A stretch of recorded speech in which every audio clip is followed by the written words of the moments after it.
నాకు ఎట్లా నేను మరి ఆమె మాస్టరీ అంత లేదు కదా నాకు తడే లేదు, నాకేం తెలియదు, నాకు కనపడ్డదాన్నే నేను నమ్ముతాను. ఇప్పుడైతే రోడ్ లేదు. ఇది ఒక పెద్ద ఫ్రిక్షన్ మాకు. నేనా ఆమెతో కలిసి పనిచేయాల్సిందే, ప్రతిసారి ఆదేశించారు ఆమె గారితో ఫాలో అయ్యి పనిచేయాలి, వర్క్ చేయాలని చెప్పి. ఇది 2008లో జరిగింది. సో అప్పటి నుంచి పనిచేస్తూనే ఉన్నాం. సో జిల్లాలో ఎన్నో కార్యక్రమాలు చేసిన తర్వాత 2014లో ఇది మా ముందుకు రావటం, ఈ ప్రాజెక్టు 2015లో మొదలుపెట్టాం. ఈ మొదలుపెట్టినప్పుడు అన్న పరిస్థితులు ఏం చెప్పాలంటే, ఒక్క మాటలో చెప్పాలంటే అన్ని ప్రతికూల పరిస్థితులే. మనకి అనుకూలం ప్రతికూలం దేని మీద ఆధారపడి ఉంటుంది? ఈ పంచభూతాలు సహకరించే వాటి మీదనే మనం ఏదైనా మాట్లాడుకున్నా. అనుకూలం ప్రతికూలం, వాతావరణం అని, ఋతువులని, వీటన్నిటి మీద. సో ఆ రోజున ఈ ల్యాండ్ టెక్స్చరు, నాకున్న అవగాహన అవగాహనతో ల్యాండ్ టెక్స్చర్ కూడా కన్స్ట్రక్షన్కి చాలా కష్టమైంది, చాలా లోతుగా వెళ్ళాలి, చాలా ఖర్చుతో కూడింది. ఆ సాయిల్ కూడా ఆ సూటబుల్ సాయిల్ కాదు కన్స్ట్రక్షన్కి. అది ఒక పార్ట్. రోడ్ లేదు, కరెంట్ లేదు. కరెంట్ లేదు అంటే మన ఇంటి ఖమ్మంలోనో వరంగల్లోనో మీ ఊళ్ళలోనో మన ఇంటికి కరెంట్ కావాలంటే ఎదురుగా లైన్ ఉంటుంది, మనం అప్లై చేసుకుంటాం, వాడు మీటర్ తెచ్చి పెడతాడు. దానికే 3-4 నెలలు పట్టుద్ది. దానికే 3-4 నెలలు పట్టుద్ది, గతంలోనైతే, ఇప్పుడు తెలియదు. సో అలాంటి పరిస్థితుల్లో ఇక్కడ కరెంట్ తేవాలి అని మేడం అంటుంది, కరెంట్ కోసం ప్రయత్నం చేద్దాం, కరెంట్ ఏంటి అని అంటే, కరెంట్ తేవాలంటే నాకు అసలు పోలు కనపడాలి కదా, పోలు ఉండాలి కదా.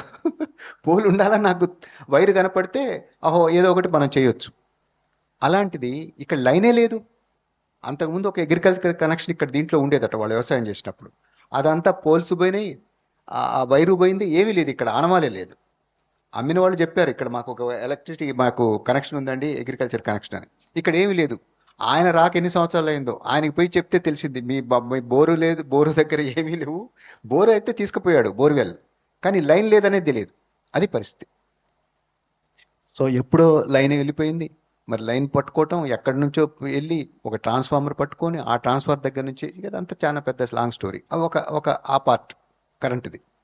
ఈ రోడ్డు లేదు, నీళ్లు లేవు, ఉండాల్సినవి అన్ని. భూమి ఇలా పరిస్థితుంది. అన్నిటికీ మేడం ఒకటే చెప్పేది, అన్నీ అయిపోతాయి.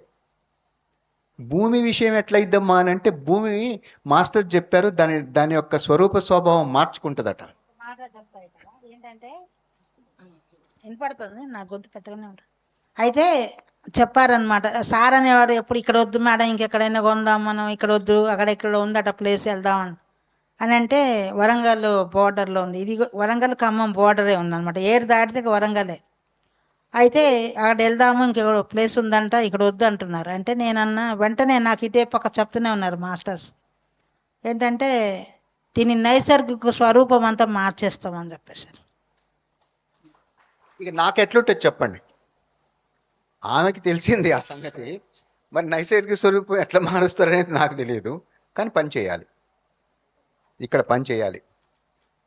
సో ఆ పరిస్థితుల్లో నేను ఏం చేస్తాను, ఎక్కువ నేను చేయగలిగితే నేను ఎవరికి చెప్పుకుంటాను? ప్రతిసారి చెప్పుకోవాలా. ప్రతిసారికి అసలు అలవాటే లేదు, అంతా పాజిటివే. అసలు ఆయన కంప్లైంట్ ఉండదు, జడ్జిమెంట్లు ఉండవు. మనం పోయి మాట్లాడితే ఏంది ఎలా జరుగుతుందంటే, బ్రహ్మాండం జరుగుతుంది సార్. మన లోపల 100 ఉండనియండి, మన నోట్లో అంటే అయిపోద్ది అంతే, బ్రహ్మాండంగా తెలుసుకోవాలి మనం కిటుకు. అది చాలా లేట్ అయింది నాకు తెలవటం, అది వచ్చిన విషయం. సో అలా చెప్పేవాడిని.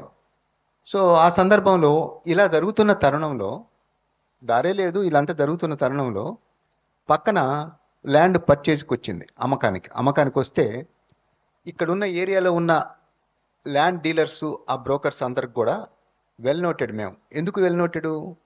ఇలాంటి భూమిని కొనరంటే వీళ్ళు ఫూల్స్, మామూలు కొనరు. ఇట్లా లోపలికి వచ్చి ఈ భూమి కొన్నారంటే వీళ్ళంతా చాలా బుర్ర తక్కువ వాళ్ళు, వీళ్ళకి తెలియదు భూముల గురించి. ఆల్రెడీ ఎంతోమంది అగ్రిమెంట్ చేసి ఇది ముందుకు పోకుండా ఫెయిల్ అయ్యి మన కోసం ఆగింది 4-5 అగ్రిమెంట్ తర్వాత. అదంతా రెట్రాస్పెక్టివ్, ఎందుకు ఆగింది ఏంటనేది మనం తర్వాత మాట్లాడుకోవాలి, తర్వాత చాలా విషయం ఉంది దాంట్లో.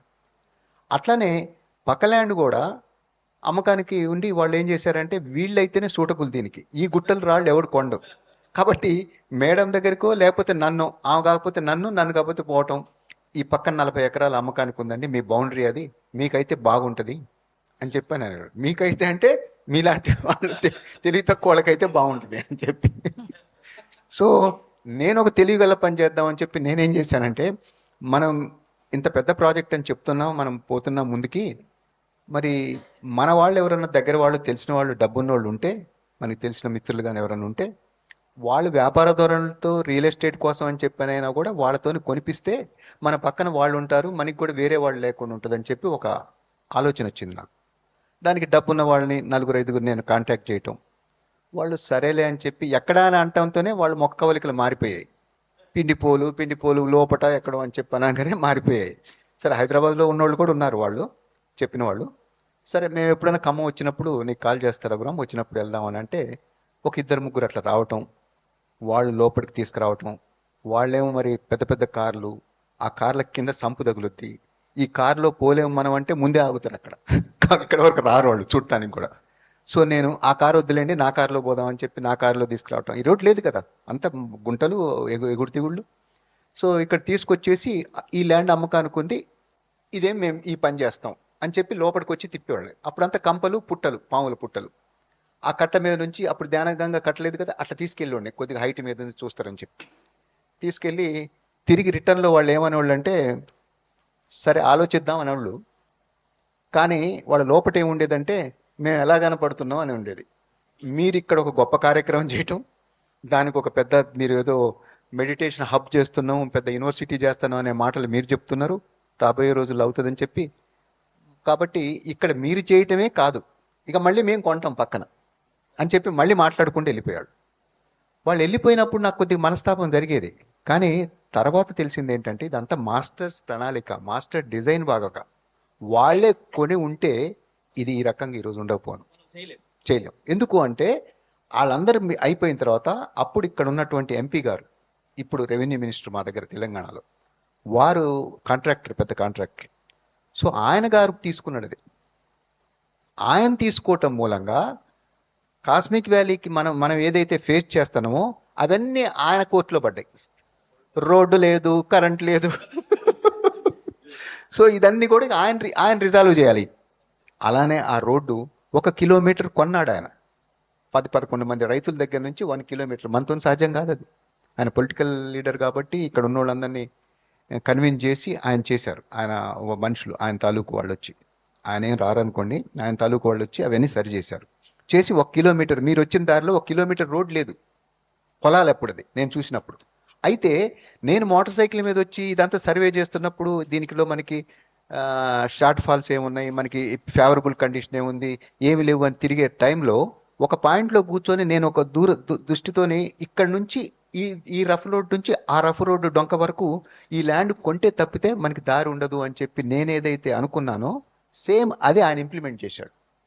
నేను ఆలోచన వదిలేను అప్పుడు, ఈ దారి అయితేనే మనం పోగలుగుతాం అని చెప్పి. సో ఆ రకంగా అన్నీ కూడా ముందు జరిగిన మాట వాస్తవం, ఇబ్బంది కలిగింది. తర్వాత అన్నీ కూడా ఆయన 3 కిలోమీటర్ల దూరం 3 ఫేజ్ కరెంట్కి ఓన్గా ఖర్చు పెట్టి వేశారు ఆ ఫ్యాక్టరీ కోసం. అది మనకు ఉపయోగపడుతుంది.